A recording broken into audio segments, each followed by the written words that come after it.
Hey everybody, Matt Geary here for the Geek Pride Cast on this Monday evening. I return! 2 weeks with these two reprobates. I don't know how you dealt with it. But anyway... We didn't even notice. We were fine. Burn. Matt, who? Absolute burn. Okay, so as always, with me tonight, my co-hosts, we have Peter Ray Allison. Good evening, everyone. And we have JonJo Cosgrove. Hello, everybody. And contrary to the singular picture, we have two special guests with us tonight. We have Blake. Hello. And it's Tina as well. Tini, hi. Tini. So it's Blake and Tini Howard. How are you both? Doing all right. How about you? Yeah. Right. Doing well. Tini, Blake, who are you? What do you do? What's your thing? Well, I'm Tini Howard. I'm a comic book writer. You might know my work on the X-Men's Krakoa era. I wrote Excalibur and Betsy Braddock, Captain Britain, and X-Corp, and the Empire tie-in, and a bunch of other things. Or you might know me from my DC work, where I wrote Catwoman and Harley Quinn for a couple of years. Those runs just wrapped up. And I've also done some creator-owned work, like my book Assassinistas, my book Euthonauts, and then I also co-write with Blake, where we've done a couple books together.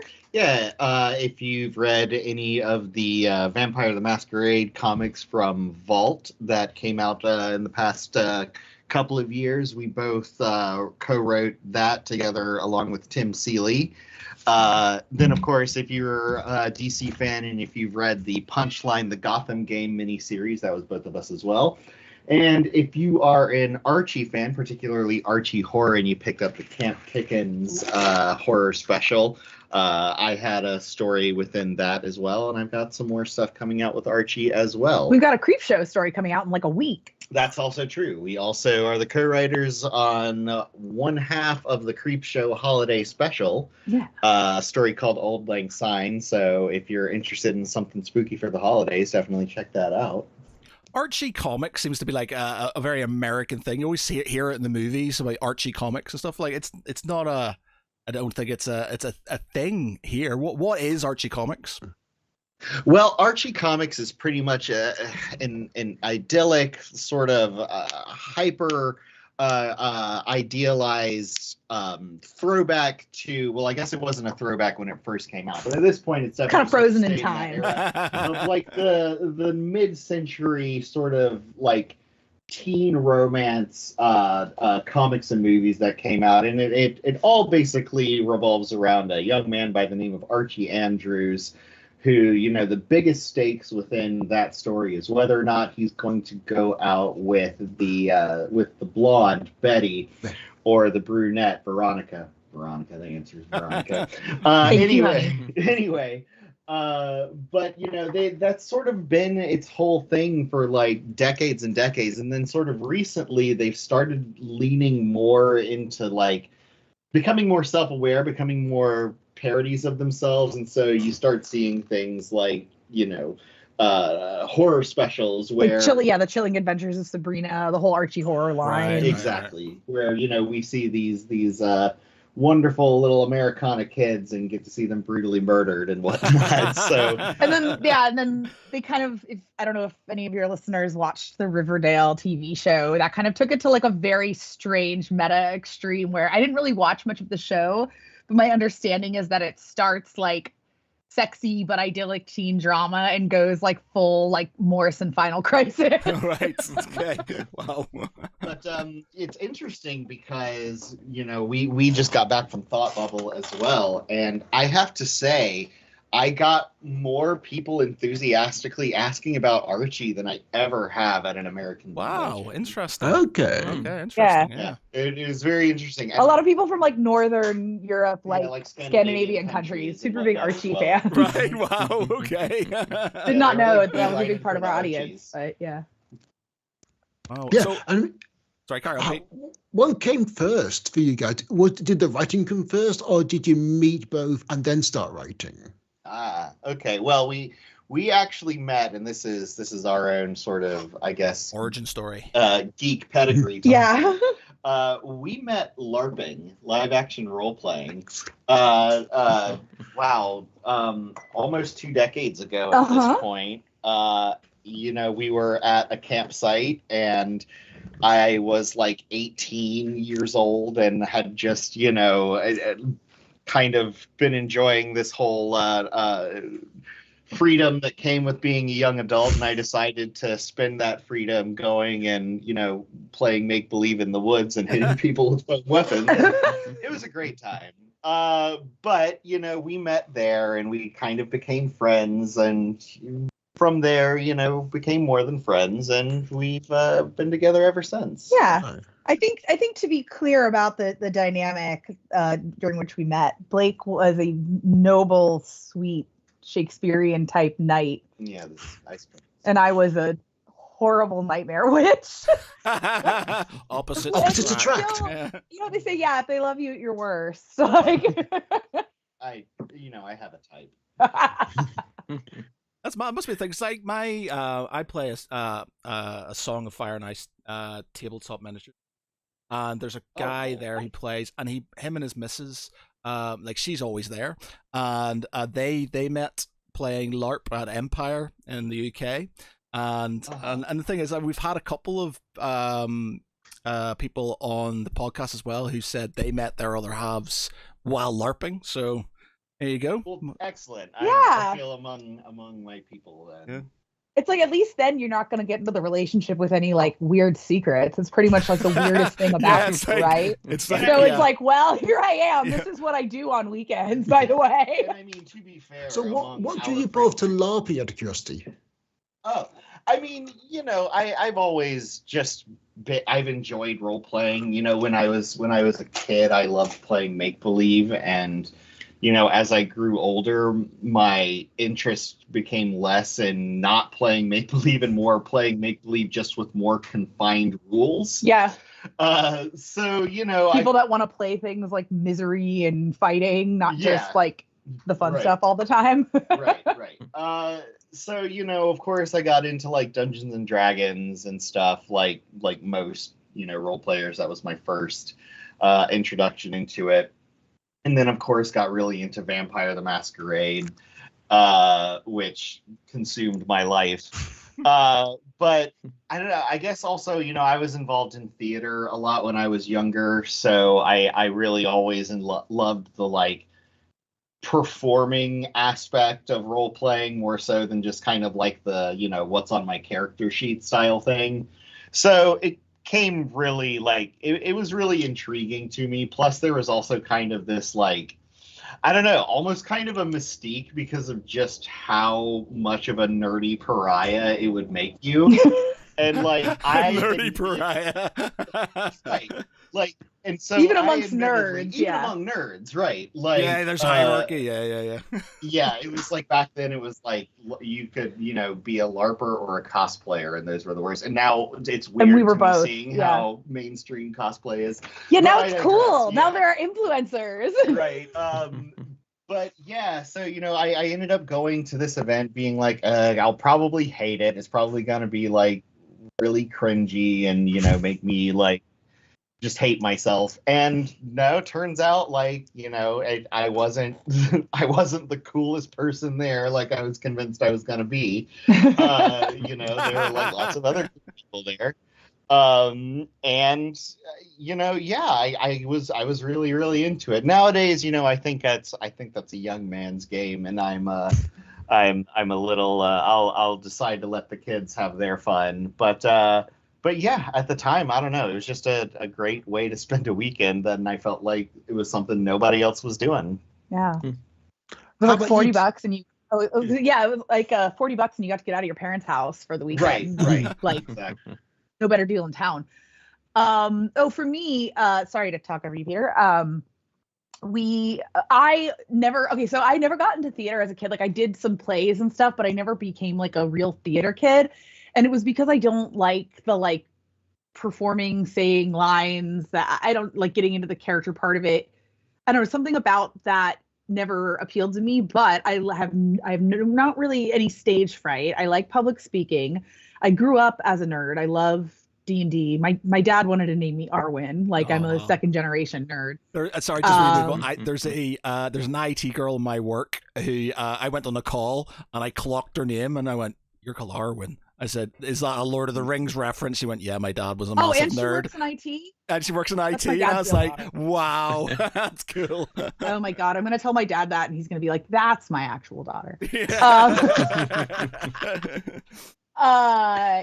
runs his own IT business. He would have loved if I'd done Right, that. okay. But yeah, so I love, but I have always loved like crafting, fabricating, costumes. Like always loved all that stuff. I'm a crafter to my core, and I love like role playing. The version of theater I've ever gotten the most into is like improv and comedy.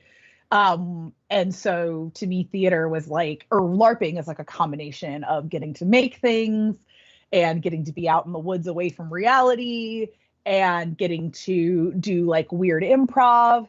I'm one of those people where like I'm not a mean person, so I don't use it for evil, but I do delight in making people a little uncomfortable. So like LARPing is like a safe way to have, and like improv comedy as well, is like a safe way to have that boundary where you're allowed to like be witty and quick and get one up over on someone and like banter and point out flaws and do these things that are fun to practice and really good storytelling exercises. But if you do them in reality, you don't make a lot of friends, which I didn't have a lot of friends anyway, so it's fine. I made a lot LARPing, and it was really funny because I always wanted to play. I went in knowing I wanted to play like a villain, an assassin, like a misunderstood person. And for the first several times that I went, I started this. I'm a little older than Blake, so I started this before he had attended. I would go and like just enjoy the event, but like I really wanted to be in character, so I didn't spend time with people out of character. And then like maybe after I'd been going for 3 or 4 months, they put on like the message board that they were like, "Oh, we're having like a out of character meeting at one of the parks like nearby, just to just come and meet your fellow players out of character, and it's like a picnic, so like bring something." And there had been a lot of birthdays, so I made like personalized cupcakes for the birthday people and showed up and met everyone out of character. And I'll never forget that everyone was like, "Wow, you're actually really nice. I thought these cupcakes would be poisoned because you play such a like evil little assassin bitch." And I was like, "Wow, like that's actually really rewarding for me because I am a nice person and I do want to make friends." But I'm like, I don't know. I was so into like the telling of the story in my head that it didn't even make me think like, oh, it might make these people not like me. I was like, no, it's for the story. It's worth it. If they hate me, it's worth it. Yeah, I mean, I had kind of the opposite experience in that, the character I was playing was really, he was a white knight, like literally. And I remember people like acting shocked that I would do things like swear or like drink, yeah. And, like wasn't like a complete like naive idiot. So it was fun to dispel that in there.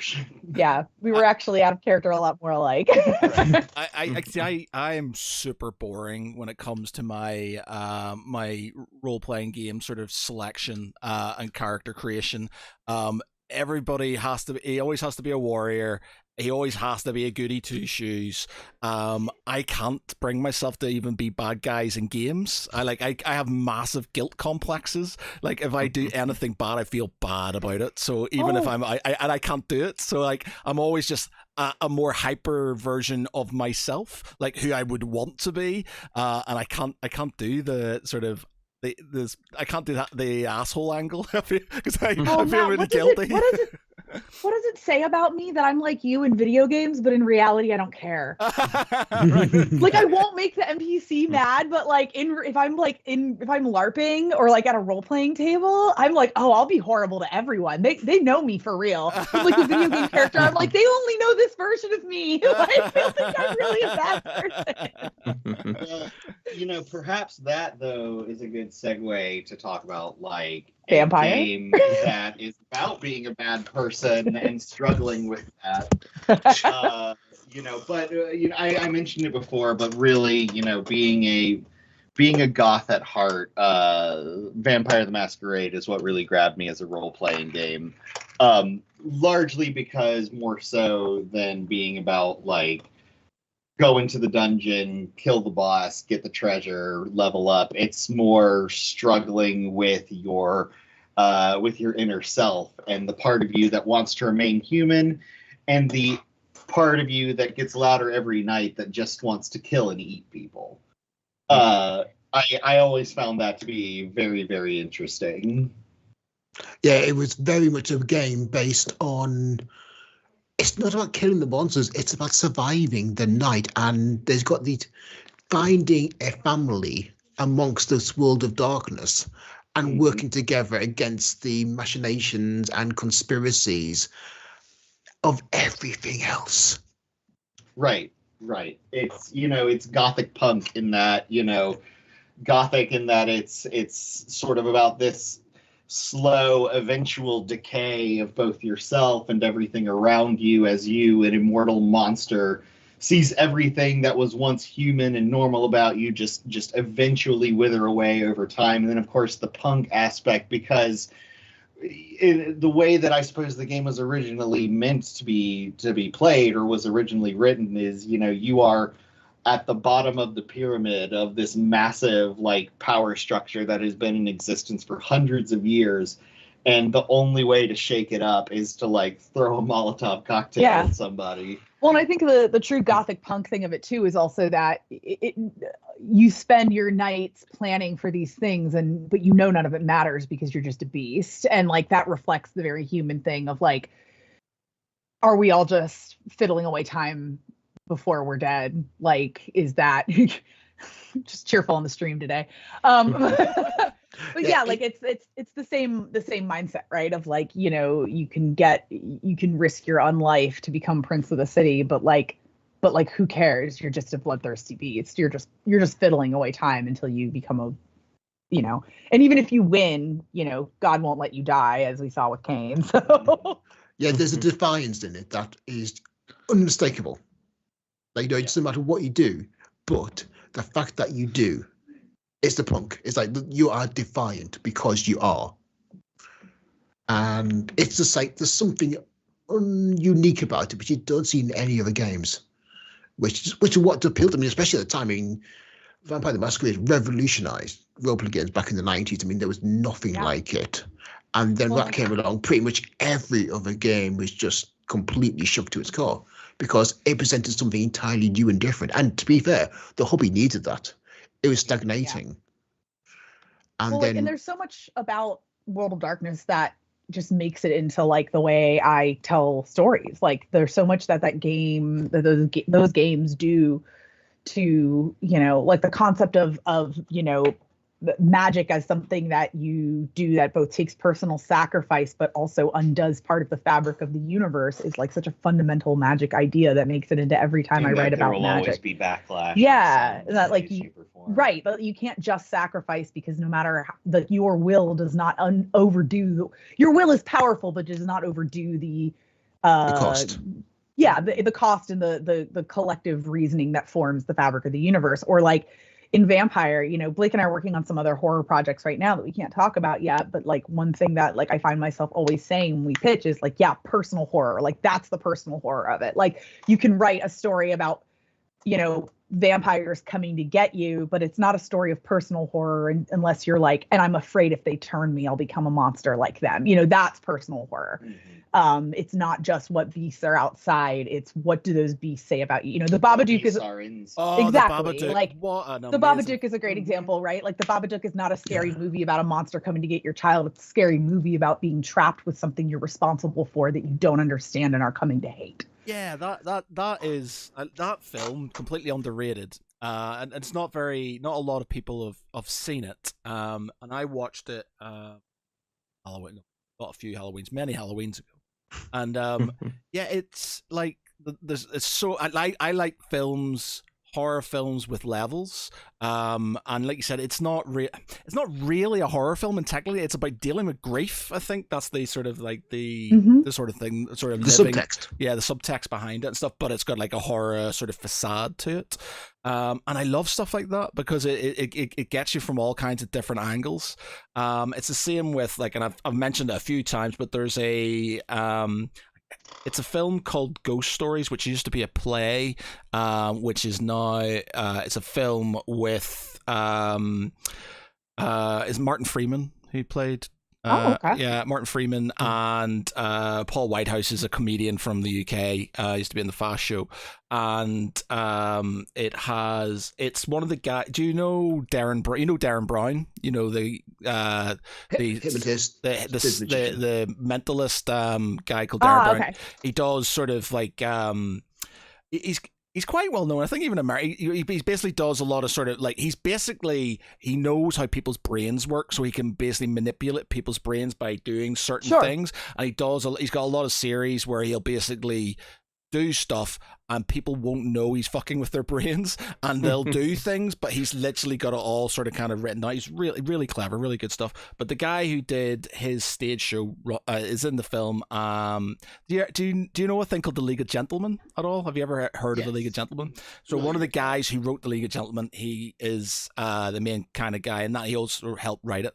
It's so good. It's like 3 ghost stories, but it's all there's an overarching story about sort of subline is it's basically your what is it? It's like you see what you want to see, and it's basically about how your brain messes with you and stuff. And there's a lot of sort of like, oh, is this actually a ghost, or is this actually a monster, or is it just a mop with a thing, sort of thing? But then there is actual physical horror in it, and then it has this amazing ending.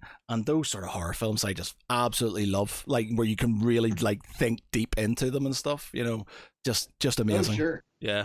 I mean, yeah, those are, in my opinion, those are the best. Are the horror movies that are about, about more than what is at the surface. Like Night of the Living Dead is really more about like the civil rights issues going on in the United States at the time, and also Vietnam, with a lot of the news footage that they do with that. And then of course, Dawn of the Dead is made in the middle of this 1980s consumerist like mindset, and it takes place in a mall, and it's about mindless humans that do nothing but consume, and then also some zombies. But I mean that just goes back to the personal horror of it all, right? It's like I think that's a big thing when you're writing horror. Like it's easy to think of like, this would scare me, that's scary, but like the hard part of writing horror is like digging into why it's scary, and usually to come up with something unique that hasn't been done a bunch of times before, or at least hasn't been done in the way you're doing it, and something that also resonates with other people. It usually involves a little bit of bearing your soul and showing a little something. And that, for me, that's easier than just talking about it. For me, it's easier to take something that scares me and turn it into a cool story than it is for me to just like tell someone I'm scared of something. And that's so basically writing is a form of therapy. Absolutely. It's 100%. Like it's, and I don't mean that in like like it's, I can get out my worst urges. It's that I can like explore them and make them into something. It's like, if I'm angry about something, it's like, why am I angry? And what does that say? And like, what would there's kind of a game to it, right? Where I'm like, okay, I'm not, a phrase I love is terminally special. Like, I'm not terminally special. I'm not the only person in the world that feels the way I do. There's this great James Baldwin quote where he's like, you make art because you feel a certain way, and then it finds other people that feel the same way, basically. And like that's horror too. And I think a lot of people are, hesitant to refer to horror as art because they're classist or shitty about it or whatever. But it's like, it clearly is art. I think we're talking about it. Yeah, we're talking about it.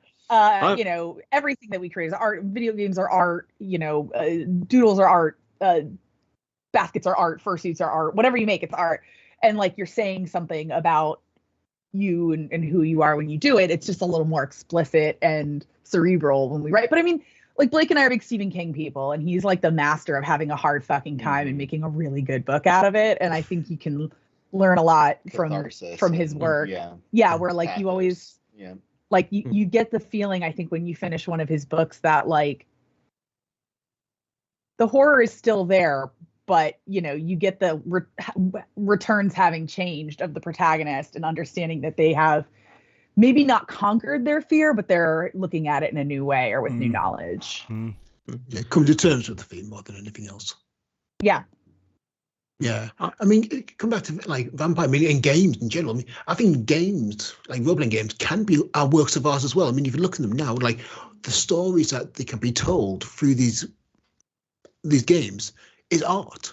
I mean, Oh, when and you like really look at yeah, I'm a big advocate also of the fact that like yes, there are live plays and stuff now, but like when Blake and I were LARPing or when we tabletop game now, like there's no audience. yeah, It's art that's never meant for anyone else to see. If you Ephemeral. It's ephemeral, Yeah. like to be there as part of it, you are participating in it. There is no audience that is not also part of the creative thing. It is art for art's sake.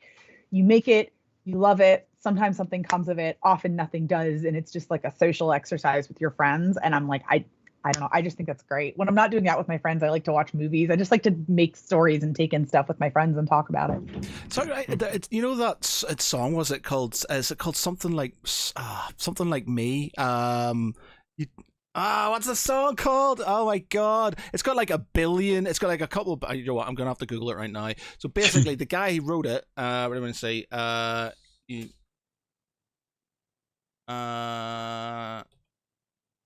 one thing like of games as art is also LARPing, especially. That is really gamed as art for an audience that is very much just the other players. There's nowhere else there, and I find that is a wonderful combination of like immersive theatre, interactive storytelling. Yeah, everything. It's got everything. Yeah, I mean, it's such an exercise too in like what you have access to create realism. Like, okay, this is one of my favorite stories I tell about LARPing. But after a while, after playing as a player, I became one of the like storytelling team at the LARP where Blake and I met. So it was, became my job to run little missions and stuff for people.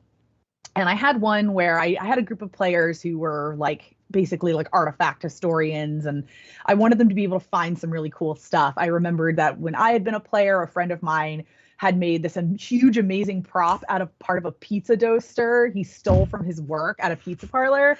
And I was like, I need to pull off something like that. I need them to have a big prop to study. And I don't know what to use. And I was out of money and racked with ideas. And I decided they would find a large woman-sized statue. And I was the statue. So I like painted myself gray and draped myself in a toga and like had another storyteller set up, bringing them to the place and everything. And, had things set up all over so they could get the answers to their questions. And obviously they couldn't take me back with them. I think I ended up saying like, yeah, you can say that she's in this box, but we're going to use imagination theater so I don't have to live in a box. But when they came in, they were so shocked. I'll never forget how shocked they were. And the most fun thing about it was the exercise for them was watching them believe that I was a statue and that I wasn't going to come to life and kill them. Because the player in them was saying, this is a woman. Like, this is a woman dressed as a statue. I know that that's my friend Tini. And I know she has the capability to take that sword she's posing with and start swinging it at us. But I never did. That wasn't the game. I just needed a really big, impressive prop. And I was like, gosh, I wish I had something person-sized. And I did. Well, you also subverted their expectations as well. Yes. Yeah. Exactly. And it was a really fun, memorable experience that I don't think I could have pulled off in any other medium but LARPing. Yeah. It's Gautier music. Somebody that I used to know. Right, I found out. Right, it's got 2.3 billion views on YouTube, and he doesn't get any of that money. Like he just it's not monetized. He just did it, put it online for arts. All the song is lots of samples, and he just did it because he wanted to create a song the way he wanted to create it. And so he could have with Twinkle Twinkle Little Star. Yeah, I mean, things like that. Yeah, a lot of my favorite artists do that. I'm a huge Nine Inch Nails fan. I'm a huge Trent Reznor fan, and maybe like 15 years ago now, when the people started getting music on the internet and bands like Metallica were freaking out about like things like Napster. Napster bad. Trent was like, here's my latest album. I think there was like a limited number of physical ones available in store, but the album was available online for free, and you could just give money for it if you wanted to. And I thought that was a really like that's really the kind of like when you think about building, you know, a supporter base or what, you know, what people call a fan base, but sounds crazy. But like when you're building a base of supporters, no matter what you're doing, if you're podcasting, drawing, doing theater, role playing, whatever, you want that there's that idea of like you just need the loyal people who will always buy in on what you do, and that those people are more reliable than trying to like chase viral trends. Everybody. Yeah. Mm-hmm. Yep. Find your audience and the people who like, you know, like I have that like with like my Substack. I have a lot of people that support my work there, which is a lot of just like paid talk about craft and like access to certain things. And like those people support me because they want to support me. And I'm really grateful for that. And I definitely learned to build that over trying to chase trends or chase merch or whatever from people like Trent Reznor. Yeah, I mean, well, I think Mark Van Hagen put it best. It's like, you know, you don't try to chase the trends, you try to become the trend. And when he was creating Vampire the Masquerade, he said one of the things we did, we kind of looked at what the subculture movements were, and then we basically let's see if we can get ahead of that trend and become the trend, become part of the culture. And they pulled it off. Yeah, I mean, when Vampire was released, you know, pretty much most goths, rockers, metalheads weren't that bothered with it by gaming or role playing. Then Vampire was released, and suddenly, I swear, it's like just the two cultures, the gamer culture and the goth culture, just merged into one almost. Yeah, and I think part of that is it's a combination. Like I'm a big believer of like to hit, you have to do something that only you could do the way you did it, right? Yeah. Like it has to be like why this, why now, and why you. And I think part of what hit so hard with Vampire is it was people who were genuinely in the subculture and also genuinely forward-thinking creatives. So what they were able to do was forecast and be out ahead of genuinely a subculture that was already really underground. So even the subculture accepted it as forward thinking, and it managed to get big enough to introduce the subculture to those outside of it. There are people who their first goth experience is their friends take them to a Vampire the Masquerade LARP and they play being a vampire. And then they're like, oh, these are my friends now. And they go to the club on Wednesdays to dance to stompy music. So I guess that's where I hang out now. And like little goths are made. The way you explain it, it almost sounds like it could be like from like a warning. Like a satanic panic, yeah. She played one Vampire the Masquerade game. Now she's dressing in all black and covering herself with tattoos. There's Amazing. that great chick tract about anti-gaming, and that was just insane. Have you ever read like, no, oh, my character, like, no, she's playing this character. Oh no, now she's like casting spells and people are dying. Oh no, and just like Blackleaf died. Yeah. Yeah, Yeah. I have been multiple occasions in my life. I have been given a chick tract like by someone that wow. thought I would get something spiritual out of it. I've gotten one, but it was left in my car door, and it was fairly generic. It didn't feel targeted. I got handed one in person while I was printing out business cards at a Staples. Yeah, it was Whoa. about being a party girl. Yeah, it was about being a party girl. I guess because I was wearing it was North Carolina, 20s. the American South, very hot out. Yeah. And so I'm wearing like short shorts and like a tank top at the Staples, but I'm literally there printing out business cards because I was going to a convention and wanted to be professional. And I am not a party girl. I'm listening to music alone in my room in the dark girl. And this woman, I guess, because I was 20 and had a lot of legs showing, felt it was necessary to walk up to me and give me a chick tract about being a party girl. And then I used to have a bunch of witchcraft stickers on my car, so I would get them left on my car. That was like, yeah, it's great. I discovered them like on the internet when a lot of people discovered them, and then got old enough and lived in a part of the United States where they were a thing people gave to me as like it's like getting a ticket from the Christian cops, you know? Yeah. Like, here's a violation, violation. It's almost like, like a rite of passage. Like, you yeah. you've gone up a level. I'm a real freak now. Yeah, I love it. Yeah, you're the proper freak now. When you got like the warning from God, that's when you've hit in the right targets. Yeah, and again, it's kind of obvious that I'm on Kane's side, so. I think you've hit it big whenever the Westboro Baptist Church is picketing you, then you've hit the big time. Yeah, they're always at San Diego Comic-Con. Yeah, they are. Ah, really? Yeah, like they can't be right outside the convention. They've managed to keep, but like you have to cross this train track to get there, and they literally stand on the wrong side of the train tracks. They're often at American conventions. It's Yeah. really strange. It is Wow. odd. They It is were really- never there. They were never there when I was young, before like conventions Yeah. were a big thing on the internet, when they Yeah. were arguably way filthier Right. because like there was no internet and there was like Yeah. It's true. people were showing like hentai films and not checking ID, and there were people, and like it was just a less policed environment. Yeah. And it was, you know, arguably a lot filthy. They were never there then, but now I guess that conventions are a big internet 'cause they're thing and they're popular, and I guess they've seen online people in like, you know, bikinis and It's stuff. just because they're popular. Yeah. They would Yeah. find a reason, you know, Mm. if they were threatened by, you know, baseball games. Yeah, no, it's Like, true. and they are, like, they're, you know, you'll go to sporting events and there are still people. It's anywhere where they can get, you know, Attention. a captive audience. Yeah. Yeah.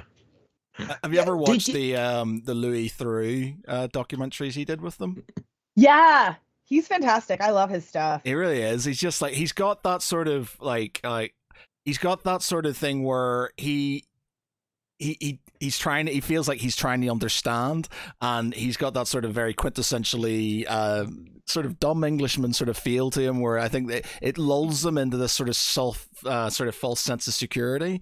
I was like, oh, because he doesn't understand, so we're gonna explain, and Yeah. so they're not as oppressive to him and stuff, and he can get into a lot of different people, and he can talk to a lot of different types of people just because of the way he acts, and it's phenomenal, some of the stuff. Yeah. Like, crazy. Hilariously enough, as much as I talk about liking to make people uncomfortable in role-playing scenarios and like improv scenarios, I really love documentaries, and I really, really respect documentarians for their ability to sit with discomfort. That is something I don't think Yeah. I could, like, Yeah. if it was really me interviewing someone face to face, like I would have such a hard time. If someone was making a fool of themselves in front of, on camera for a project I was would making, stop them. Right. I would be like, you sound Yeah. really dumb. You have to stop talking. Hold Yeah. Like Yeah. you're gonna regret this. And like the ability, I mean, and like we love like Nathan Fielder and John Wilson and all of those, like, Eric Andre. yeah, all of these like very strange dudes that just make it their business to like make people as uncomfortable as possible and see how they react. I can't get enough of it, but I don't think I'm strong enough to do that myself. I would break. Well, you got the I was gonna say you got the Zach Galifianakis one as well. The Between Two Ferns. Yeah, I think Yes. that's quite good. So I can't always tell if half the time that is being actually done for laughs or if he's just purposely trying to make it as awkward as possible. But Right. that's quite good. Yeah, awkward comedy. I struggle with, you know, even like Borat and things like that, where he's just being, you know, Oh. he's just being so No. like. If you want awkward comedy, go for Curb Your Enthusiasm. That Oh does yeah. not that does not get any more awkward than that. But I'll tell you what, though, it is hilarious through and through. I've never found a dull episode of that show. Yeah, it's become our go-to reference when we're in some sort of mildly frustrating situation here in Los Angeles where there's like something awkward has compiled upon itself and now made a serious problem. We're And like, I it's know just if I say anything, Yeah, like- I'm gonna be the asshole. right. I cannot be the Larry David in this situation. But there's- We're- I remember when I first watched Curb Your Enthusiasm, and I think the first season of it, I thought, how can someone be like this? And I think as I got older, I was like, I'm turning into him now. This is scary. yeah, you're like, what an asshole. And then 2 weeks later, you find yourself, you know, stuck in traffic or something, and you're like, I'm trying. I have to actively try to not be Larry David in this I situation. literally can't But- think for because- it. Yeah, I think if I speak, I will be. So I think one of the first times I remember it was I went to a Joe, I was actually picking up dinner for me and my friends at I think it was at McDonald's, and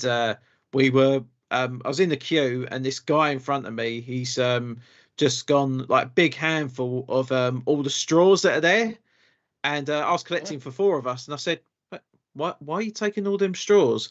He goes, does it matter? I went, well, yeah, it does matter, because I want some straws as well. I'm getting some drinks from me and my friends. We we need these.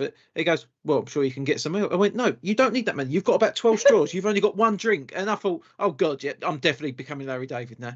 That was a scary thought, but I seem to do that more and more often now. And I'm then having to try and pull myself back, thinking, no, do not go full blown. Do not go full David. That's one of my biggest anxieties is like, you know, being in the right about something, being like just so determined about it that it just makes me look terrible. Yeah, that you just completely forget how to behave normally about it, and you ruin whatever upper hand morally you had with your own behavior. Right.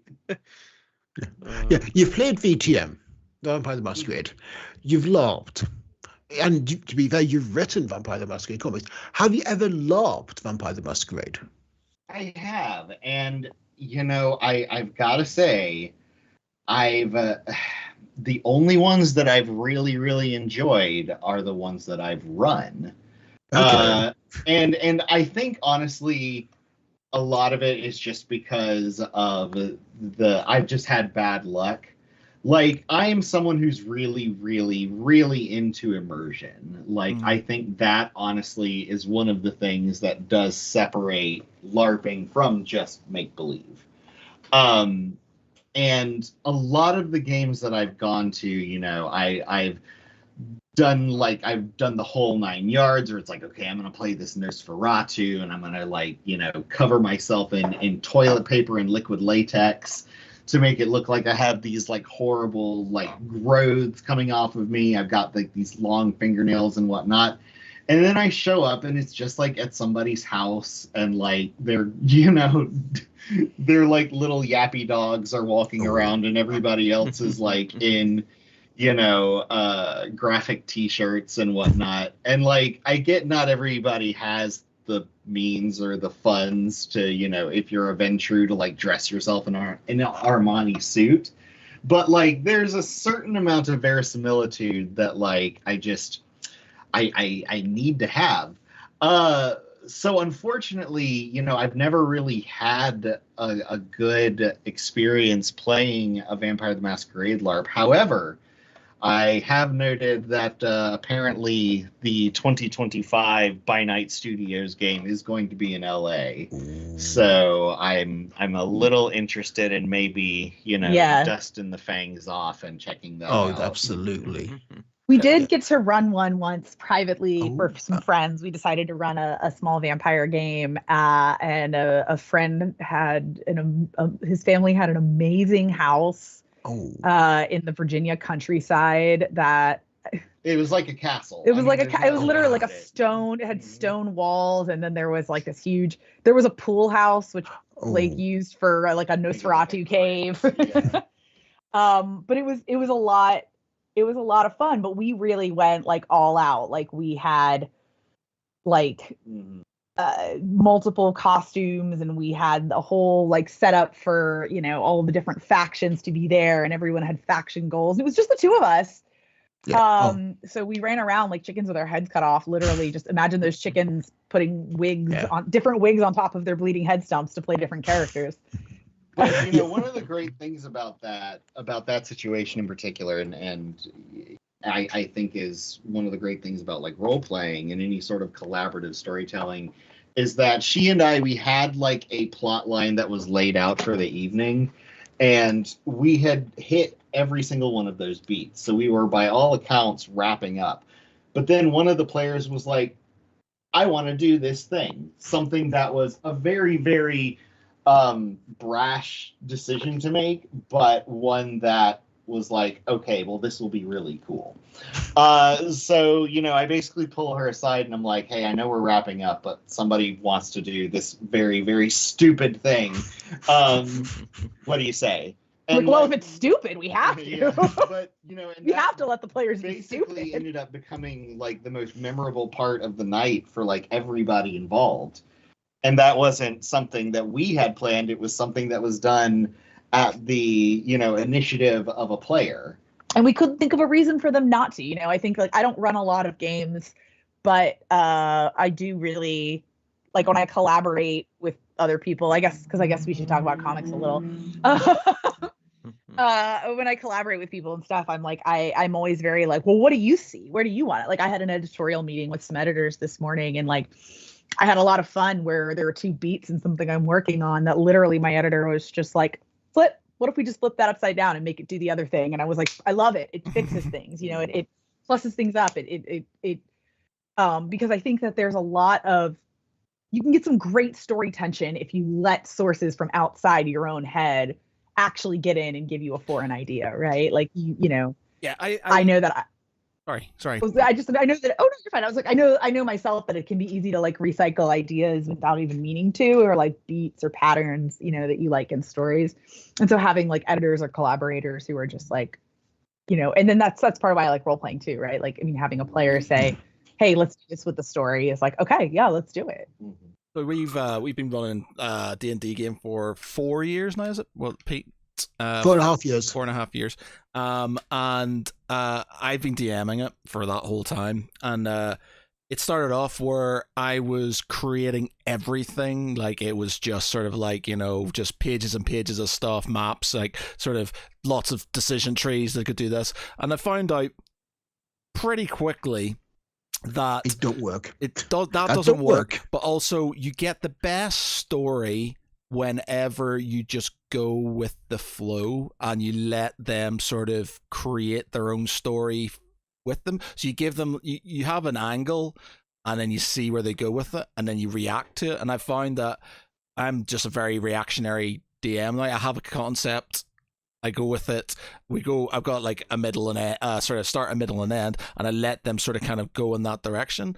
And for example, you know, the last session we did, I had said one of the guys, you know, this is a thing, you should do this, and he went in completely the opposite direction and like caught me completely off guard, and I was just like, oh no, I don't know, dude, but it worked out brilliantly. It's just sort of like the whole thing, whenever they do their own thing, as long as it's not going to derail the game, as long as like I'm very, you know, as long as it's not going to cause problems for the other players, as long as everybody's going to enjoy it, I'm happy for people just to kind of do stuff, and you get the best storylines out of it. Some like a lot of the like where we are now is because instead of going on the main quests, they've taken themselves off onto these little side quests, which have sprung out into all these other things, and it's having that sort of input from other people just has made the story what it was.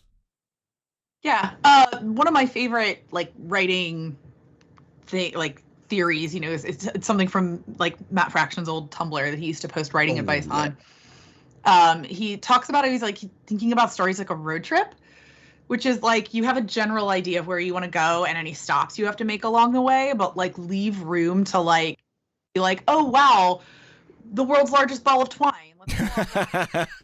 And go see it. We didn't know we'd run into that, or like leave room for, you know, you guys to like, oh, the car broke down and we're spending an extra night in Arizona, or you know, we had a fight along the way and didn't want to talk for 2 days. Like a road trip leaves room for other things to happen. Yeah. You have a general idea of where you need to get and when you need to get there. But usually on a road trip, you know, like exactly where you're going to stop for gas isn't planned out, you know? So like leave room in your story for those diversions. For the giant. 100%. Talk about collaboration. How did Vampire the Masquerade Winter's Teeth come about? Because you've basically got 3 writers. You got you both, and you also got Tim Seeley as well. So how did all that kind of, basically, how did you kind of write that with 3 writers and come up with such a cohesive story? Well, I mean, I guess part of it is that, you know, we have that collaborative role player urge in us, but Vault reached out to Tim because Tim is, you know, a known goth. And he was like, this sounds great, but he didn't have like a modern familiarity with it like we did. He had like, you know, the familiarity of an old goth. And so he was like, Tini, don't you really love this? And I was like, I do, but I am a player, and if I'm going to write something for it, I want to write with the best storyteller I know, which is Blake. So we kind of did some calls with Vault and all that, and like figured it out, and it worked out pretty clearly that we were like, Tim wanted to tell kind of this Camarilla story about this like lone character and her experiences, and then we were like, well, we want to write the interpersonal group dynamic. Yeah, we want to write a group of players. Mm-hmm. And so we were like, well, we'll tell the Anarch story. And then it actually ended up working really well. And I'd also had experience in like the X office at that time. So I was like coming off of like loving this kind of collaboration. And I still do. Like, I love the, like, you write, like the idea of Tim writes the first half of the issue and we write the back half of the issue. And it's these two personal stories that will become political and interact. Like, that was always the plan. That was the initial kind of pitch when we all got on the phone together that we figured out, was that like what we wanted to write and what Tim wanted to write were different enough that it made kind of a perfect way to do what are the two ways to really be a player. Because Sabbat is hard to play. It's a different kind of story. It's not really about, there's no part of playing Sabbat is playing a monster through and through. You're not as much trying to like hang on to your humanity. Yeah. So Camarilla and Anarchs were kind of more compelling figures to have, and they're also very much on opposite sides about a lot of things. So yeah, it kind of worked out. It didn't really feel like, oh, there are three writers and everyone wants to do something. It was like Tim reached out to me, I reached out to Blake, we all talked, and it became really clear early on that what we wanted to write were two opposing stories that worked really well together. And I had just come out of the X office doing that with Jonathan and with the story of Apocalypse through Ten of Swords and all that. So I just love working like that. And I have to say, it was my first like comic writing experience, but I gotta just take this opportunity to give a shout out to Tim Seeley, because that man has a like resume a mile long and treated me like nothing but a peer the entire time. And he was very like helpful when I needed assistance figuring things out from like a comics perspective. But he was very much an individual who like knew where his strengths were and also where his weaknesses were, and was not afraid to like come to me as a subject matter expert in this game to ask like, hey, like, how could I make this work? And just as somebody who like really had no like professional writing credits to speak of at that point, like it felt really, really invaluable to me. Yeah, and I hate to say I knew Tim would be that good to you, but I did, because I wrote Hackslash for him. And Tim and I became friends when I, wrote him an email saying I really liked his work on Grayson with Tom King, and I had ended up writing an essay about that book and sent it to him. It was just like, I love your work. I hope you'd want to read this, which is like a nightmare. I would never do that to any writer now. But he was really nice about it, and like we became pals. And when I started writing comics, he asked me to write Hackslash, and I wrote. Nice. I got to work with him. So I had hoped when I brought him and Blake together that he would be the same great consummate professional and mentor that he was to me, and he was very much. Can I just stop there? I'm getting audio issues here. Or Pete, can you? Yeah, Blake can fiddle with some settings real quick. Yeah, I think we're getting. I'm not sure if you've got some sort of noise gate on or something, but you're kind of going up high and then going really low, so it's like you're. Oh no! Yeah. Here, let me.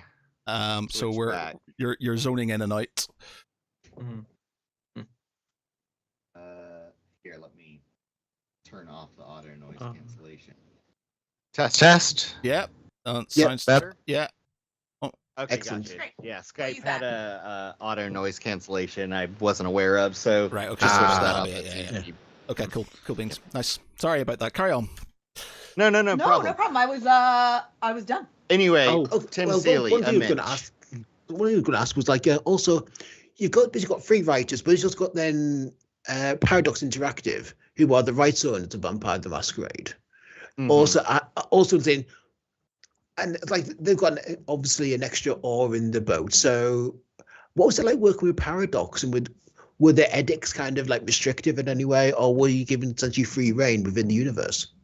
I mean, Blake can speak to that more than I can because he did a lot of the direct talking with them. But one thing that I noticed is that, like, Blake and I are those old school fans, right? Like, we're those people that have been playing Vampire for a long time. And, like, some of the people at Paradox, because of when Paradox came to acquire Vampire, just simply don't know the inter-fan history of having been there the way that, you know, like, they just weren't in the fandom 15, 20 years ago. They weren't present for, you know, third edition and then Requiem and then, you know, like, they weren't present for that. So they just weren't aware of some of it. So they were always really good at listening to us, not just as creators, but also as, like, fans and part of the community.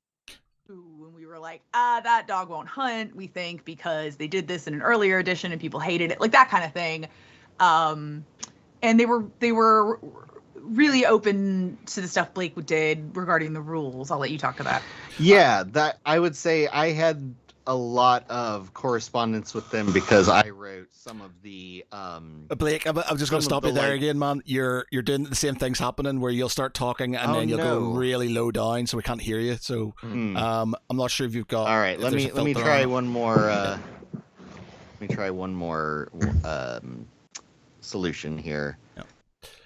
It's only just started, like, in the last sort of, like, 10 minutes that you were fine, and then suddenly whatever's happened recently, it's just I see. Yeah. How is that any better? Well, you're echoey now, so it's like you're not near the microphone. Oh boy. Okay. Here, lean forward. Is that any better? That is better. Yeah. Okay. Gotcha. Alrighty. Yeah, so one of the things about Paradox, you know, I was writing some of the supplemental, like, rules and stuff in the back and game material, so I worked with them a lot closer in that regard.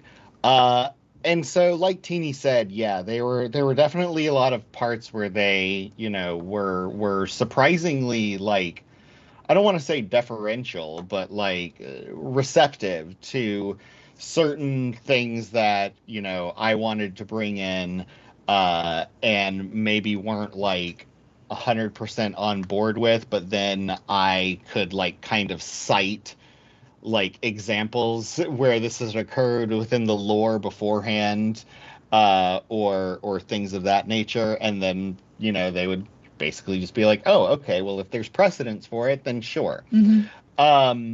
And then again, at the same time, too, you know, I also acknowledge that they are telling their own version of Vampire the Masquerade at this point. There are certain things that had been status quo within earlier editions that they don't want to have going on in this edition, and they don't want to, you know, they really don't even want to, like, have influence it that much. And, you know, I'm not even just talking about some of the more problematic elements that have aged poorly. You know, I mean, like, for instance, they were really, like, wanting me to pull back a whole lot on the snake imagery when it came to the character who is a member of the Ministry, what was formerly known as the Followers of Set.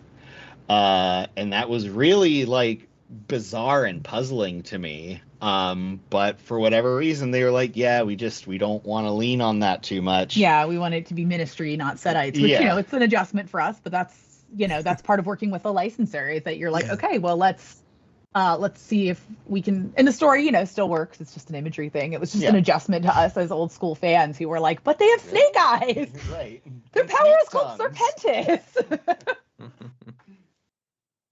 Oh, good. And I mean, how did that entire project come about? I mean, like, just Tim C called you up because they needed writers, or was it like Paradox approached you? Or Vault? No, Tim reached out to me because he had been approached to write it, and he reached out to me because he wanted to know if I wanted to co-write it with him. We'd worked together on Hackslash, and he was just like, hey, like, you're like a vampire player. Like, you play this, like, now. And I was like, yeah, I play this all the time. Like, still currently I have vampire. I'm almost always in a vampire game. And I think, like, simultaneously I had spoken with Kenneth Haidt after just sort of meeting him at a convention, and talked about how, you know, you were in comics and was interested in doing a Vampire the Masquerade comic. And I think he was actually like, oh, I think there's actually one in the works. Let me get you in touch with Jason Carl.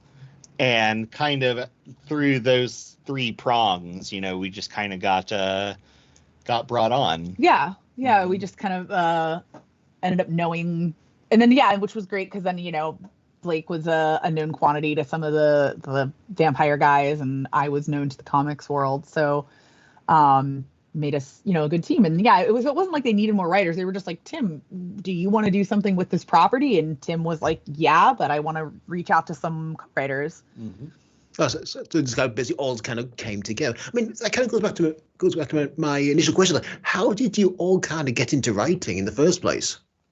I've always written. I've always been a writer. I've always liked telling stories. I'm an only child. I dissociate like it's my job. I've always liked telling stories and playing pretend. And I always have been really inspired by other things. Like, I have original projects, but like I definitely know that part of why I work in comics is because I grew up reading like Star Wars novels and stuff, and I really like the idea of like getting to add to existing things that I loved. Like, being a part of that was really compelling to me. And so I've written a whole bunch of things in my life. When I decided to make the pivot into comics, I had been like, oh, I'll be like a freelance writer, and I'll write the kind of crap I write at my job, right? Like marketing stuff, educational materials. I just won't go into one stupid office and do it every day. I will find my own clients and I'll do it from home. And I did that for a while. I wrote blogs and copy and all sorts of stuff. I wrote for local newspapers. And then I was kind of like, this sucks. This does not feel like writing. Like, I'm good at it, but it feels like being paid to do homework. Like, it feels like being paid to write essays for people. It's just not what I love to do. And then so I started looking into like what kind of creative writing I wanted to do. And I've always been a voracious comics reader. They've always been like one of my favorite things to read in any format about anything from Garfield in the newspaper to Sandman. You know, I love comics. Oh, but I didn't read really like superhero comics until I grew up, and Blake and our friend Alex were like, they're good. They're not what you think. Because I just, you know, had that perception that a lot of people have, that it was like 4-color superhero tights and fight stuff. And of course it's not. And I fell into yet another world that I was like, well, I really want to contribute to this too. I want to, and there are comics about everything. And you know, being a writer and not a sequential artist, I wasn't sure how to get anyone to read my scripts. And then there was a talent hunt that Top Cow, the subsidiary of Image, did. And I wrote a script and sent it in, and I won their contest that year. And so they made my comic, and I had a 20-page comic with my name and the Image logo on it. So I felt like a real girl, and I went around to everywhere. But I mean, that wasn't, you know, you definitely, that doesn't automatically unlock doors like you think it's going to. You know, it's still a lot of hustle. It took me, 10 years to get to where I am now. So. Wow. What did you just sorry on a random note, what did you think of the most recent Deadpool film, by the way? Oh, it was fun. I am 3 for 3 on being very, very skeptical going into a Deadpool movie, and then coming out the other side being very pleasantly surprised. Yeah. Same experience. Yeah. I liked where they gave like it was literally a swan song for the Fox universe, effectively, wasn't it? It was sort of like, and I liked the way they had those like all these sort of old Fox stars, and they sort of gave them an ending, effectively, and I thought that was a really good angle to it, and I thoroughly enjoyed it. I like the cameo. I think we can say this now, but like with Wesley Snipes as Blade. I mean, yeah, the 90s Blade films were just fantastic. Yeah, and see Wesley Snipes back as the character again about 25 years later, and still looking a total badass. Yeah, but he does indeed. He did indeed still look like really, really cool. He's a daywalker. He's got vampire genes. Do you know what? Can I ask you guys a question? Because it always bothers me. And I guess it's because Wesley Snipes isn't an accent guy, but Blade is English. He is. Yeah, like, why does he never? I think it's just that Wesley Snipes isn't an accent guy. Well, it's like Constantine. Constantine in the film. Obviously, he's Yeah, Keanu As we learned from Dracula, That's- isn't really an accent guy either. Yeah. Well, As- I don't mind the Keanu Reeves Constantine, to be honest. It's just Oh, Oh Get no, out. but No. it's not Hellblazer. That's not It's- Constantine. Yeah. No, I was going to say Yeah. about Wesley Snipes. What you got to remember, as he says in the film, there is only one blade. There will only ever be one blade. And at the moment, that's kind of true because the other one's been indefinitely delayed. So yeah. Yeah. Exactly. Yeah, Mm. and also, but did you ever read Night Stalkers and the old Dracula comics from Marvel, which featured I Blade? actually really got into the Tomb of Dracula stuff this past Halloween. Just Oh, nice. like a creepy, like wanting to read. I was reading like some old EC comics and whatnot too. But I really, really, really dug the Tomb of Dracula stuff that I read. And I mean, I'm also a big Hammer horror fan Wow. as well. So it was basically just Hammer horror, but in comic form. Yeah. And it was a thing that I'd slept on for some time, and a lot of people were always telling me like, man, would you have you ever read Tomb of Dracula? And I was like, no, I monster comics by Marvel, I'm not sure. But yeah, like having just like read over it this past October, I'm fully could not put it down. I loved Tomb of Dracula. That's something that like I definitely feel Marvel should bring back in a major way. Yeah, 'cause they brought them back in the 90s with the Night Stalkers, which just lasted about 25 issues, if that. Mm-hmm. That's a long run nowadays. That's true. Yeah, that is very true. But yeah, they kind of like it lasted for 25 issues in conjunction with Ghost Rider and a couple of other comics, and then just done nothing with it. But it was just such a great idea. Like, oh, bring it back. I mean, horror and superheroes does work very well. Mm-hmm. Have you ever read? I'm gonna have to find a fella's name. Moment. So I get this right. Oh no. It is oh yeah, Peter Klein's X Heroes series books by Peter Klein's. Mm-mm. Right, so I've it is a series of books which are amazing. Like my boss got me onto them. They're really, really good. You can get them in audiobook as well. And it's basically about zombie apocalypse, but they're superheroes. And it's like they're all sort of based in LA. And the zombie apocalypse has happened. And you've basically got these superheroes who are trying to deal and push back these zombies, some of which have been turned superheroes.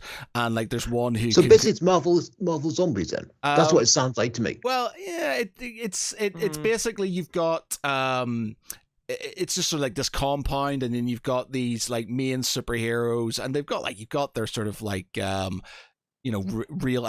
world sort of versions, but they've got versions of them you sort of you'd understand from the comics and stuff. And you've got a guy who can control one of the bad guys can control zombies and stuff, and it's got all these really good sort of like each story has its main bad guy. I think there's 4 books. I want to say 4 books, 3 or 4 books.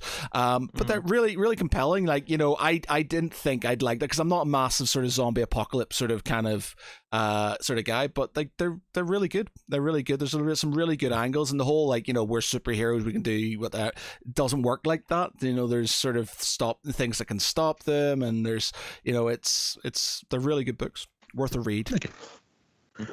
Oh, yeah. And what you got next coming up, Blake and Tini? Well, yeah, go ahead. We've got the Creep Show special coming out this month, and then I'm working on like 5 things I can't talk about. I've got some books with some characters that you already know and love me on. I've got some new creator-owned stuff coming out. I've got some more horror books. But after writing Catwoman and Harley ongoings for 2 years, I was like, I took a little break when I finished, and now I'm back in the planning zone. So, I'm working on the 3rd issue of something that hasn't even been announced yet. That's the Comics game, right? And I've got my first solo issue coming out in, I believe, 2 or 3 months. It's part of the Archie Comics Mr. Justice sort of superhero tie-in that they've done recently. doing I think the ending part in a miniseries alongside Tim Seeley and a bunch of other talented writers and whatnot, once again. And then after that, similarly, I also have a bunch of stuff that I can't quite disclose yet. But it's fun. It's if people enjoy my role-playing comics work, like, I would say definitely stay tuned. Yeah. One thing I want to ask, like, you've worked in in mentioning comics. Well, you've done a 2-year run on comics. What was it like with the fan engagement? Well, when you work on properties that have like huge comics fan bases, like X-Men, or you work in Gotham City, those are like notoriously like hard to please fan bases. And I am a real believer in like staying true to yourself and doing what you do. And I have learned that some people, a lot of people, are really connecting, or they can really connect with the work I do, and other people don't. And that's okay. Once I write it, it's out of my hands. I'm hired to make the story. I put my all into it, and it comes out the other end. And the response to that, and responses change, but ultimately, like, this is something Grant Morrison talks about in Super Gods. People talk a lot online, but in person, they're always nice. Yeah. And I never know if it's the same people, but what I do now is I let people have those spaces. I don't need to be in spaces where people are talking about whether or not they hate my work. Like, that's okay. They're allowed to hate it. There are people that are allowed to love it, and they're allowed to argue with the people that hate it. They can argue all day. That's fine. That's part of being a fan. It was part of me being a fan when I was a fan. I think if your idea of criticism is to reach out hatefully to the writer, you should get your head examined.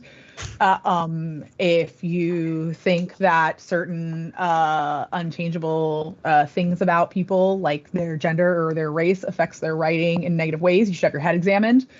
But otherwise, if you hate someone's work, like, that's okay. You can hate it. Once it's out of my hands, it's out of my hands. And people are allowed to have their opinions on it. God knows I am creatively inspired by my reactions to other people's work, sometimes by stuff I hate. So, like, who knows? Someone could hate my work so much that they could go and write a comic that they think fixes it, and I might turn out to love it. And that would be cool, because that's what art is. It's just us all talking to each other.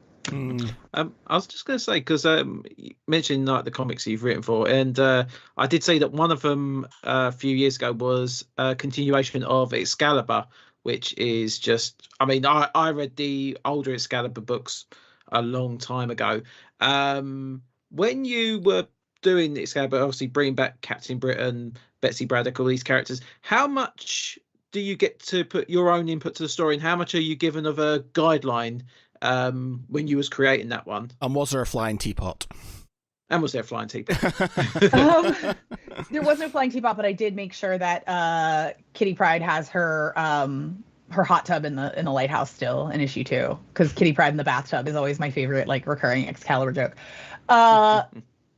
Excalibur was all my input. Like, I mean, it was also the input of Jonathan and Jordan, but like, it wasn't assigned to me. I got to read Jonathan's, initial Krakoa document. People have called it a Bible, but it's not that.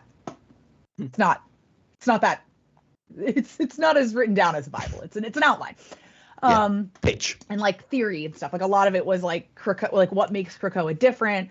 What are we doing narratively with these stories? Like, what is the work we're doing when we're telling these stories? We're not just, because you don't just pick a story and tell it because it sounds fun to tell. Like, anyone can do that. When you're pitching a story, you have to pitch like how it makes like a meaningful impact on the character and moves things forward and changes things. Like, how does it change your protagonist? Because if you're not returning having changed in a Campbellian sense, then you're not really telling like a hero story.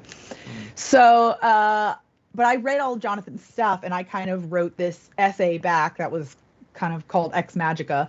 And it was about like, now that mutant kind is all together, they have the chance to develop aspects of culture like religion and folk magic and stuff that haven't been here historically available to them.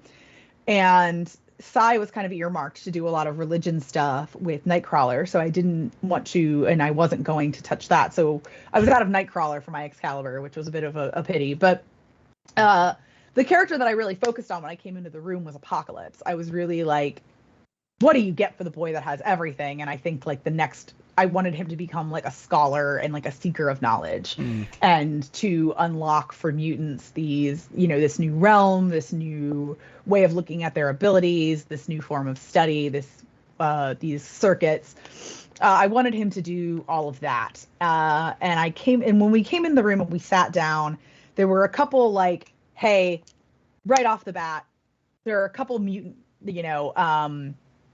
points we need to make. And one of them was that Betsy Braddock had been separated from Kanon's body. Kanon is Psylocke. Betsy Braddock is, I guess, just Captain Britain's sister and a psychic mutant. So we didn't really know what to do with her. So when I came in, I wasn't expecting to write Excalibur because I didn't know at that point that the decision had been made that like all these first round books should be named after like existing books. And so when I pitched it, John, and I read my essay and I talked about it, and I was like, I want to write this book about Apocalypse doing magic in Krakoa and building this kind of cultural space. It was kind of like Jordan and Jonathan, I don't remember who was who, but one of them was like, that book is what we call Excalibur, and the other was, and then at the same time we were all kind of like, that's what we do with Betsy Braddock, we make her Captain Britain. And I was like, can we? Like, I was scared. I was like, I don't know, that's a great idea, but can we? And they were like, yeah, absolutely. And it also happened to be really helpful that Jonathan had killed off the whole Captain Britain corps in New Avengers 30. So like Brian was alone as Captain Britain and didn't have a corps, which eliminates like most of the stories you can do with Captain Britain if you can't do these like the whole concept of the Marvel multiverse comes from Captain Britain and like Alan Moore working on Captain Britain. So, not having Brian exist in any multiverse because he's been killed, it was a great beat in Secret Wars, and it also like seeded,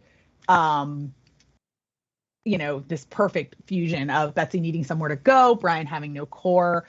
And then it kind of became that, that first arc of Excalibur became, the Accolade of Betsy Braddock, which is what we call the first issue. And then the lead up to Ten of Swords is the dual story of Betsy finding herself in this role, being sort of patroned almost by Apocalypse, who is also kind of working with Rogue and Richter and these other characters, and almost, I don't want to use this word, it can be unfortunate, grooming is the unfortunate word I want to use, but not in a sexual way, them for something that we don't fully understand and maybe don't trust because Apocalypse is out for himself. And then working with Jonathan is where the kind of beautiful other half of that came in, where Jonathan was like, I have this story with his past and his family, but I don't really know how to get there. And I was like, cool, I have Apocalypse searching for something and we don't really know what. So he had one component of the story, I had the other, and together we decided that was going to be Ten of Swords. And that was how we were going to frame it. I think that's brilliant that, you say about obviously going through the Excalibur stuff, Betsy Braddock, but I mean, Apocalypse is one of these characters that I think in the last few years has had a bit of a decline. I mean, a lot of people weren't too keen on the X-Men film. No. And obviously the character just sort of faded into obscurity. But I mean, taking that front and center and having him, more or less as like a main factor into that comic. I mean, would you like to, I mean, I don't know. Have you seen, just because it's getting muddled into my head, I'm going to say it now. Have you seen the X-Men 97 cartoon? Yes. I sort of saw that. And when I was doing a bit of research looking at the Excalibur comic, I thought, do you know how good that would have been if that could be a storyline, maybe going into that sort of way, maybe he is trying to find his family. Maybe there is something that he's trying to do with a new Four Horsemen, the Apocalypse, and oh yeah, I love that. That would be a blast. Yeah. I would love to see Excalibur animated. That'd be so fun. But I mean, I will just say, just the last thing on the Excalibur one, because I've not had a chance to read the book itself, but I did have a brief look through the summary, and some of it sounds incredible. Some of it sounds incredibly I like that it's still so much fantasy in it. There's so many great characters that have been long established, and then you've got such a wide array of X-Men characters that have also been brought into it. I mean, how would you feel if, say, Marvel Television come up to you tomorrow and said that we want to take your run and we want to make this into a show, how would that be for you, and how would you feel about adapting that? Well, I think first I would make sure I got a check. Money first, please. It's my understanding they don't usually. Yeah, often you find out. Often you find out. But I think I've always thought that like I think I learned this from Brian Vaughan, but I don't write things to be adapted, like I write them as what they are. It's just the way to be, it's the way to like love what you're doing, right? Like it's a comic, write it as a comic. And sometimes I've had things where I've been like, I thought this was a comic, but it's not, it's a novel. I got to switch what I'm writing, or vice versa. But I mean, yeah, that would be great. Usually in adaptation, you're not a part of that. So I probably, wouldn't be in the room. So I'd be as surprised as everyone else when it came out. But I think it would be a blast. I've always kind of said that, like, there's the brainy sell to Excalibur, way to sell Excalibur, which is what I explained to you guys, this whole apocalypse thing and this idea of multiversity and mutant kind going forward. That's the brainy version of me selling Excalibur. The dumb version is it's the X-Men playing D&D. It's super fun. Like it's like people have, made character sheets for the characters in there. And, I had like fun working with Marcus and being like, yeah, when they're in Otherworld, they should all have these like Ren Fair versions of their costumes, because it's fun for cosplayers and fun in general. And, I think Marcus and Eric, their art and colors on that series are so good that I feel like if I could make one request of any animated adaptation of Excalibur, I'd be like, please make it look like Marcus and Eric, because every time I look at that book, every time I look at pages from it, I feel happy. There's something about it that just makes it really look unique in a way that a lot of my favorite books do. You think they'll have any like Captain Britain and stuff in the Secret Wars film in 2027? Oh, I don't know. I feel like they would do Brian, though. Maybe not. I'm not sure. So there's a whole list. There's all these rumors about Henry Cavill finally getting. They've got him in. Obviously, they had him in Deadpool, didn't they? But having him sort of within the MCU now, and there's obviously he just does not give Brian Braddock vibes to me. Something about Henry Cavill is just a little bit sinister, and Brian is a little bit more. I don't know. Are you saying now they mentioned that I could see Henry Cavill, Mr. Sinister? Mr. Sinister. I think I would rather see Henry Cavill play Jamie Braddock. Interesting. Like he's got that like dark-haired, slightly oversexed chaos to him that I think would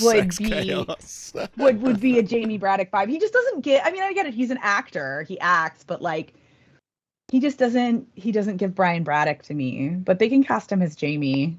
What was it? Who was the other one they were saying he might be? I could see it's Patrick Bateman from American Psycho. Really? Right? Yeah, Really? and No. I feel like that's not Brian Braddock. Absolutely. No. Yes.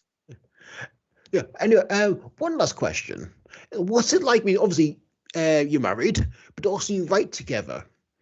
So how do you resolve any disagreements of, I think that character should do that? Well, I think they should do this. Who's right? I don't think either of us have ever gotten into, like, we've of course disagreed on particular story beats or choices made or whatnot, but I don't think we've ever not been able to talk the other person into our point of view. Yeah, I mean, writing is a game of convincing someone of what you're thinking about, right? That's really all you're trying to do. You're just using words to do it. And if we can't convince each other, then it's not good enough for the story. Like, because we're not going to convince anyone who doesn't know us and doesn't like us. Like, I really like him. I think he's really cute. And if he can't talk me into it, then there's no way that someone who doesn't know how cute he is going to get, right? Like, wow. These people who are picking up the book, like, people often pick up books in an adversarial, prosecutorial mode, and they're reading to hate it. You got to force past that. You got to give them no reason to doubt. Like, no slow moments for them to get bored. You got to, I mean, the slow moments have got to be packed with emotion or something that you're, keeping people on a tether. And I think another thing is, I don't know, the way Blake and I write, the way I think a lot of people write is we'll often write and we'll be like, scene A is really clear, scene B is really clear, scene C is not clear, but scene D is really clear. And so we've got to just connect those two pieces in a way that a lot of times, when you're building a story, when you're building a story, it's like stepstones, you may not know the whole shape of it, but you're like, I need to put a step there, and I need it to be a fight, a reversal, a betrayal, a kiss, whatever. Some steps, however, look prettier than others. Others are simply utilitarian. And so what we try and do is, like, once we're satisfied with everything else, is that we try and re-examine things that are like, okay, this is perfectly serviceable, but, like, can we punch it up any? And I think having a collaborator is really, really, really good for that, because nobody really likes to go back and, like, edit their own work. But having someone that you're working with kind of just be that other set of eyes that you were talking about earlier, it's very, very useful. Cool. All right, so it's getting quite late here now, so we may have to wrap it up. Before we do, JonJo, it's been a while since, obviously. I mean, have you got a segment anymore? Has Pete let you have a segment? Well, I have a slightly new segment because I thought we'd bring back a little classic with a bit of a twist. I'm bringing back the Geeky Quiz. No. Yes. I love a quiz. I'm a trivia girl. Awesome. All right. Okay. So what we'll do is you're all going to get... I've got 5 options to go through because I thought I'll give a few different things. So we have DC, Star Wars, Doctor Who, Lord of the Rings, and Marvel. Now, Star Wars, you Lord of the all Rings, can pick. You can all pick one category, and there is 3 questions for each category. So, I believe, as we have our guests first, Blake and Tini, do you want to join up together, or do you want to have a individual one? I want to be on his team. Oh boy. One category is Star Wars and one category is Lord of the Rings. So I want to be on his team. Okay, so all right, so you get the pick then. So DC, Star Wars, Doctor Who, Lord of the Rings, or Marvel. What do you pick? Lord of the Rings. Matt's not going to like that. But anyway, we've got Lord of the Rings. So here we go. I think that. Well, actually, I think I buzz in. Quite easy.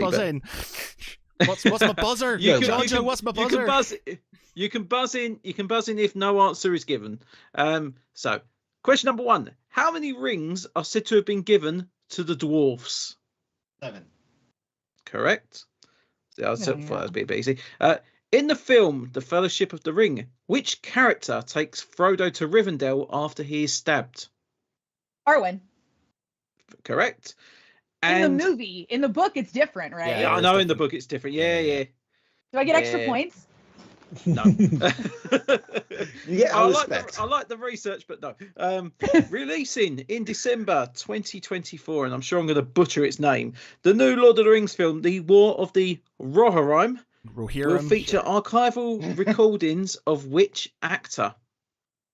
Oh boy. Christopher Lee? This is archivals.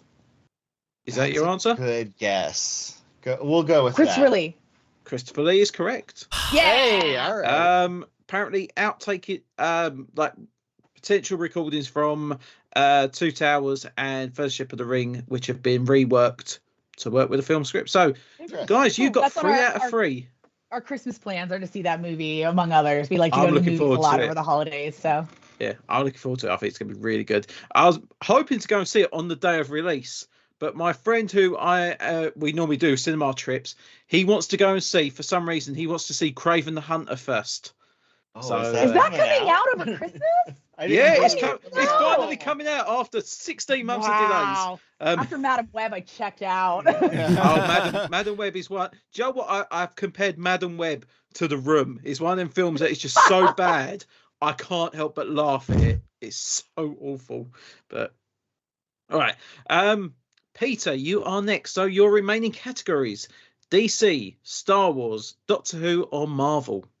Well, it's not going to be DC because I've I just don't read much DC. It's time to come with Doctor Who because pretty much the entire internet hate me on this one. So it's probably going to be best to be Star Wars. I'm No, gonna watch it Pete, because I know nothing about the other ones. God damn it.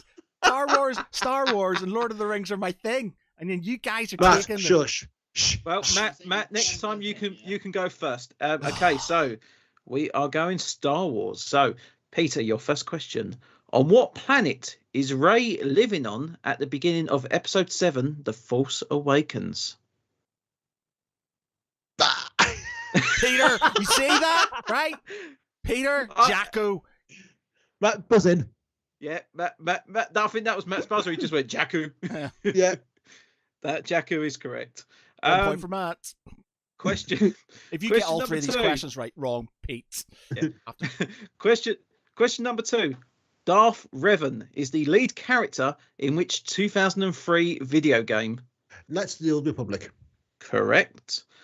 And Joe, what I think I made this last one a little bit too easy. Peter Cushing played which character in Episode 4, A New Hope? Count Dooku. No, he did not, Peter. Get out! Grand Moff Tarkin. Yes. You got 2 out of your 3 wrong. He's still got Christopher Lee on his mind. Yes, I do.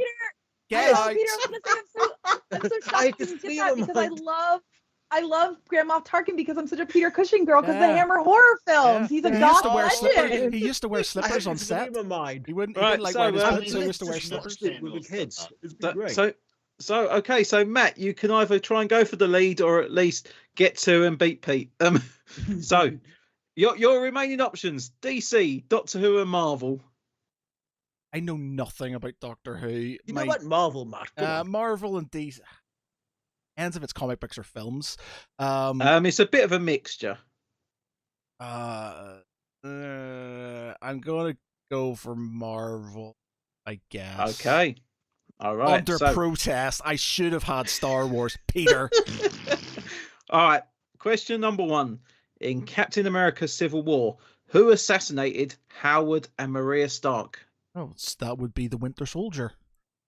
That would be. Yep. Correct.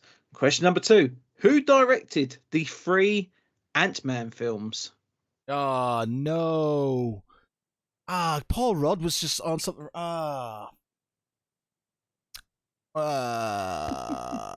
Yeah. Yep. I can't tell if you're trying to work out if it's just a small breakdown that was happening there. It's gone. I can't. It's out of my head. Anyone want to buzz in? I'm so frustrated because I'm a big on cinema at the cinema fan, and he comes on frequently as a guest of Greg Turkington's, who, of course, played the Baskin Robbins manager in Ant-Man and Ant-Man 3, I believe.